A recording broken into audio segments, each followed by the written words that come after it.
아마 그걸 활용해 보시면은 이 연소혈당 측정의 진수를 아마 경험하실 수가 있을 것 같습니다.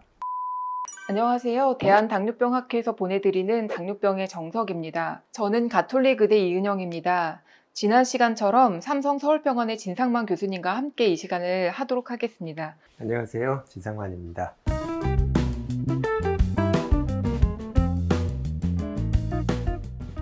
네, 지난 시간에 선생님께서 연속혈당 측정에 대해서 설명해 주시면서 단순히 혈당 수치를 집중적으로 보는 것 외에 이 수치들을 모아서 패턴을 볼 수 있다고 말씀을 해주셨었는데요. 이게 스마트폰 앱이나 각 홈페이지에서 가입해서 보는 외래 혈당 프로필이죠. 이번에는 우리가 실제 이 프로필을 어떻게 보고 활용해야 되는지에 대해서 설명을 들어보도록 하겠습니다. 사실 몇 년 전만 해도 그 연소혈당 측정 기기 이제 회사별로 그 양식이 제각각이었거든요. 그래서 우리가 다른 의료기기처럼 회사가 뭐든 간에 똑같은 양식으로 보여주려고 한 게 그 외래혈당 프로필이라는 것이고요. 정식 용어는 이제 우리나라 말로는 이제 활동혈당 계열고요.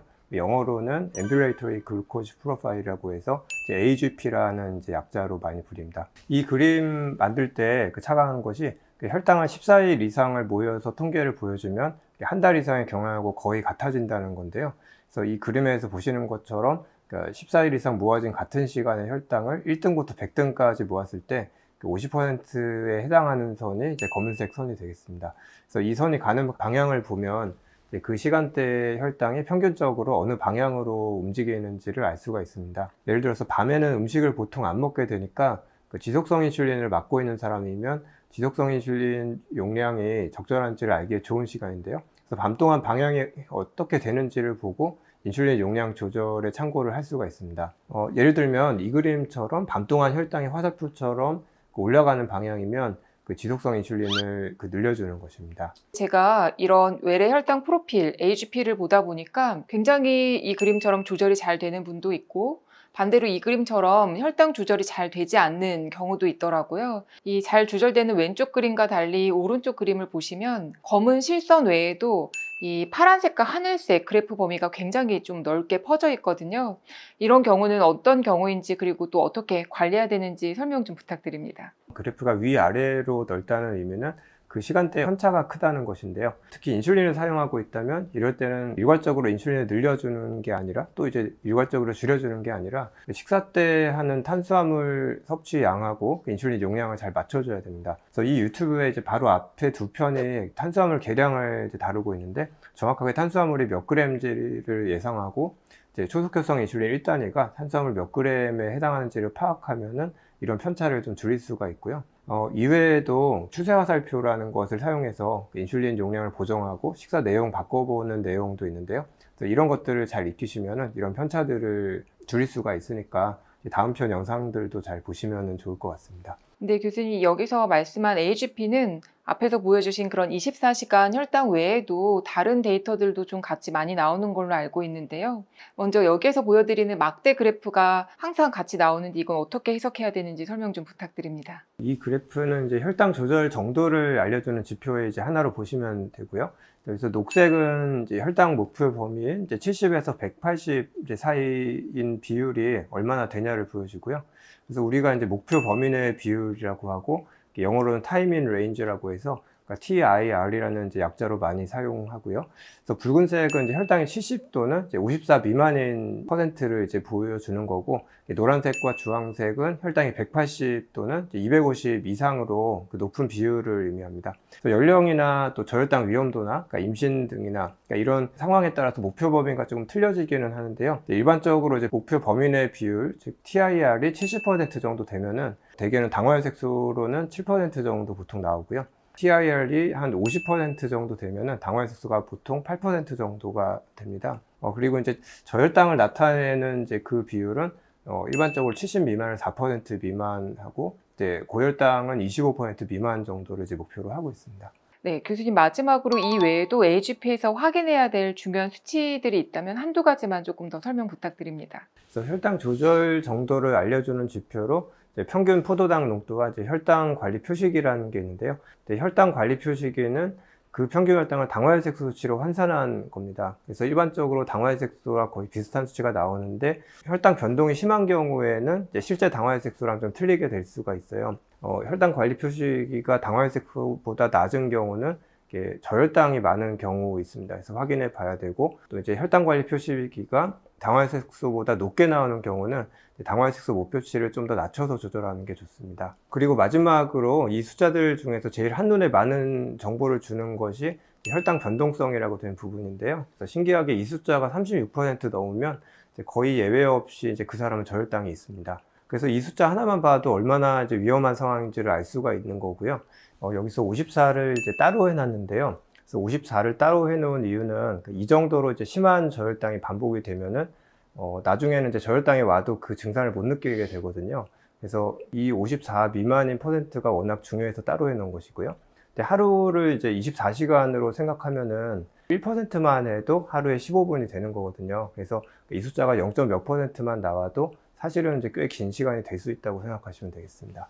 좀 더 자세한 설명은 당뇨병 학회에서 제작한 연속 혈당 측정을 이용한 혈당 조절 길잡이 책에 잘 나와 있어서 추가적인 부분은 이 책을 좀 참고하셔도 좋을 것 같습니다. 이미 많은 분들이 경험을 하셨을 것 같은데 실제 이제 연속 혈당 측정기를 사용하시는 분 중에서는 손끝으로 잰 자가 혈당이랑 연속 혈당 측정기로 본 수치랑 차이가 좀 많이 난다라고 말씀하시는 경우들이 있거든요. 혹시 이런 때는 이유가 무엇이고 또 어떻게 대처해야 되는지 좀 설명 부탁드립니다. 연소혈당 측정을 이제 부착하고 나서 이게 얼마 안 됐을 때는 이제 아직 안정화가 안 됐기 때문에 좀 오차가 좀 많이 됩니다. 그래서 첫 24시간이 특히 그럴 수 있고, 일부러 이게 취침 전쯤에 해서 좀 혈당 변동이 좀 적은 이제 구간에 이제 세팅이 좀 되게 하시는 분들도 있고요.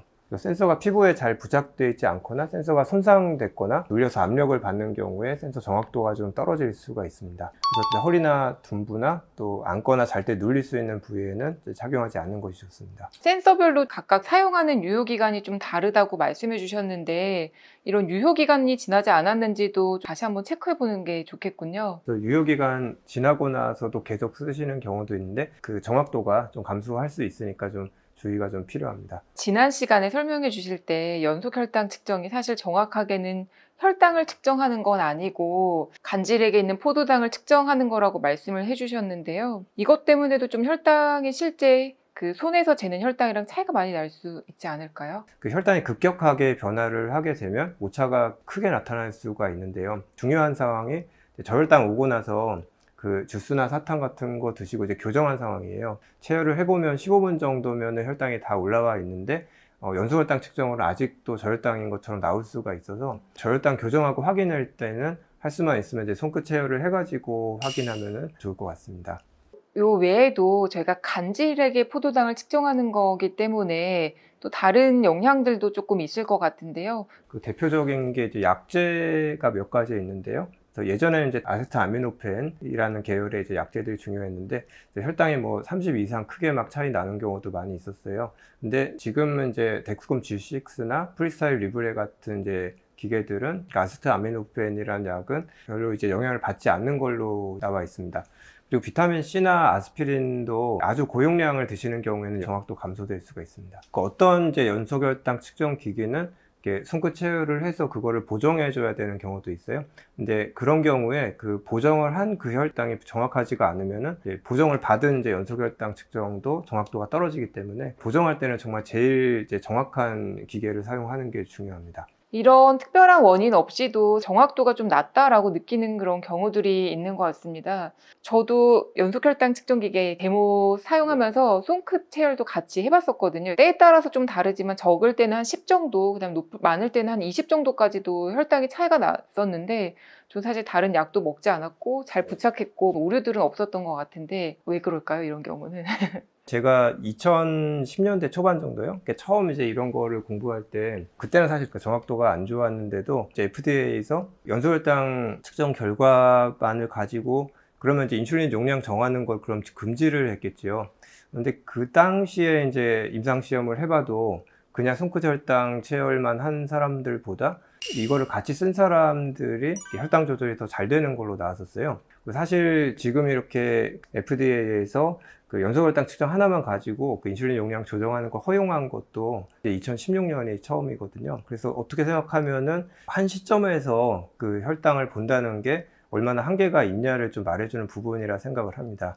그럼에도 불구하고 이 혈당의 전후 변화를 볼 수 있다는 게 워낙 중요하기 때문에 전체적으로는 오히려 안전성이 더 좋다고 생각해서 허가를 내주게 됐었습니다. 그러면 그 혈당의 추세를 볼 수 있다는 게 왜 그렇게 중요하냐는 이제 의문이 드실 것 같은데요. 옛날에는 식사 전에 그 초석혈성 인슐린 맞았는데 이제 식후에 혈당이 250, 300 나오는 경우에 그 어떻게 하냐고 질문을 받으면 다음 식사 때까지 좀 기다렸다가 그때 이제 교정 단위를 더 맞아라 이렇게 답을 했거든요. 그런데 지금은 혈당 전체 패턴을 알고 있으니까 이게 올라가고 있는 250, 300인지 아니면 떨어지고 있는 이제 250, 300인지에 따라서 이게 올라가고 있는 추세면은 이제 추가로 교정 단위를 맞아라 이렇게 말을 할 수가 있는 거거든요. 그래서 실제 그 하는 방법이 있어서 이제 그 다음 영상 편들이 이제 그런 내용들도 다 다루고 있으니까 아마 그걸 활용해 보시면은 이 연소혈당 측정의 진수를 아마 경험하실 수가 있을 것 같습니다. 그리고 또 하나 다행스러운 것이 이렇게 해가 갈수록 그 기계 자체의 정확도도 점점 좋아지고 있거든요. 곧 이제 손끝 체열을 하는 거에 좀 필적할 만한 그런 정확도로 점점 이제 올라설 걸로 이제 기대를 하고 있습니다. 교수님 혹시 마지막으로 해주실 말씀이 있으시다면 한 말씀만 부탁드립니다. 영상에 사실 포함이 안 된 부분 중에도요, 되게 실질적인 정보가 많이 있어서 저희가 이제 펴낸 책도 이제 많이 참고해 줬으면 하고요. 그러니까 예를 들어서 치킨같이 이제 기름진 식사하고 나서 그 혈당이 오랫동안 올랐을 때 어떻게 할지, 또는 뭐 식사 때마다 인슐린을 똑같이 맞는데 혈당 반응은 이제 너무 달라진다든지, 아니면 이제 식후에 혈당이 식사하고 나서 많이 높았는데 그러면 초석혈성 인슐린을 이렇게 추가로 맞을 것인지, 이런 실제적인 문제들에 대한 해결책이 있거든요. 그 앞으로 몇 편에 걸쳐서 더 나오게 될 텐데 이제 그 유튜브 영상들도 많이 이제 봐주시고 또 책도 많이 참고를 해주셨으면 좋겠습니다. 끝까지 봐주셔서 감사드리고요. 오늘 영상이 도움이 되셨다면 구독, 좋아요, 알림 설정 부탁드려요.